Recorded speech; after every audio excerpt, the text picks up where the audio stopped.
वो इकराम अलैहिम रिदवान फरमाते हैं कि हज़रत साद बिन मुआज़ रज़ी अल्लाह तआला अन्हु का जनाजा था। अल्लाह के प्यारे महबूब सल्लल्लाहु तआला अलैहि वसल्लम ने जनाजे की इमामत फरमाई और जनाजे की इमामत के बाद अभी ना कब्र के तैयार होने में कुछ टाइम बाकी था, तो हुजूर जमीन पे तशरीफ फरमा हुए। लोग कब्र की तैयारी में ज़ुकात होता है ना, अभी कब्र नहीं तैयार हुई तो कहते हैं कि लकड़ी के साथ हुजूर ने जमीन कुरेदनी शुरू कर दी और देर तक हुजूर ने चेहरा नूर को जमीन की तरफ झुकाए रखा, गोया जमीन शर्फ दीदार हासिल करती। देर तक चेहरा नूर झुका रहा जमीन की जानिब, हुजूर ने रुखे नूर को फेर लिया। सहाबा कहते हैं कि जब हुजूर हमारे करीब होते थे तो हमारा ख्याल होता था कि रहमत की बरखा है, अपने अपने हिस्से का करम उड़ेल ले अपने ऊपर। फरमाते हैं मुंतजिर थे कि हुजूर कब हमारी तरफ रुखे अनवर फेरे और हम करीम से कोई बात सुन सकें। इरशाद फरमाते हैं कि हम बड़े शदीद मुंतजिर थे। देर के बाद नबी पाक अलैहिस्सलाम ने चेहरा अनवर उठाया, देर के बाद चेहरा अनवर उठाया। देखिए तबलीग हो रही है। जब हुजूर ने चेहरा अनवर उठाया तो आंखों में आंसू थे, रो रहे थे। और 3 दफा हुजूर ने फरमाया, क्योंकि कब्र तैयार हो रही थी, 3 दफा नबी करीम ने फरमाया, लोगों कब्र आखिरत की मंजिलों में से पहली मंजिल, इसकी तैयारी कर लो, इसकी तैयारी कर लो, इसकी तैयारी कर लो। 3 दफा हुजूर ने ये जुमले दोहराए। क्यों?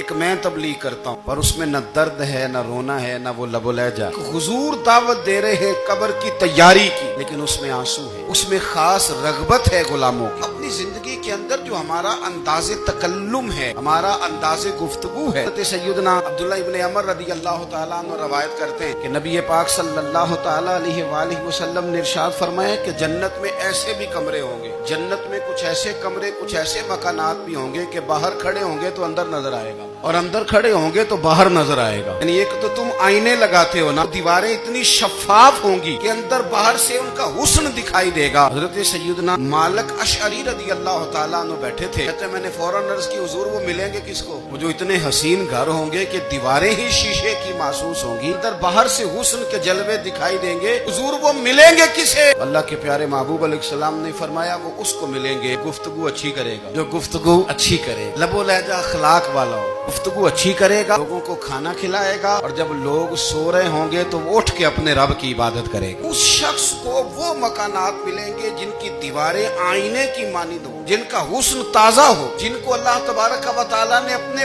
फजल से मुज़य्यन किया होगा, सवारा हो। थोड़ी सी तवज्जो करें ना, कई दफा वक्त गुजर जाता है, लहजा नहीं भूलता, लहजा याद रहता है। आप 2 मिनट के लिए गुस्से में थे ना, आपने कोई बात कर दी किसी गरीब को, किसी शख्स को, आप गुस्से में थे, आपने कह दिया, उस बेचारे ने सुन लिया, लेकिन वो ना बातें उसे सोने नहीं देती, बार बार याद आती। कोई आपके साथ तलख कलाम कर दे ना, कभी तलख गुफ्तगू कर दे, बंदा जब सामने आता है वो बातें याद आ जाती, तकलीफ होती है। और वक्त गुजर जाता है, लड़ाइयाँ हमेशा चल नहीं सकती। लड़ाई कितनी देर की होती है? 1 दिन की, 2 दिन की। कत्ल भी हो तो अगर कातिल को फांसी भी हो जाए, फांसी के बाद बिलाखिर लड़ाई तो खत्म हो ही गई। लड़ाई हमेशा चलती, तलखी हमेशा चल सकती नहीं। जो गुस्से का लबो लहजा है, तलखी का सिक्का, ये भाई रूटीन में नहीं चलता, एक ना एक दिन खत्म हो जाना है। रूटीन में प्यार ही चलता है। हजरत जाबिर इब्न अब्दुल्लाह कहते हैं हुजूर पहले दिन मदीना मुनव्वरा आए, मैं ज़ियारत के लिए गया तो मैंने मुस्कुराते देखा। 10 साल मैं दीदार करता रहा, विसाल से चंद दिन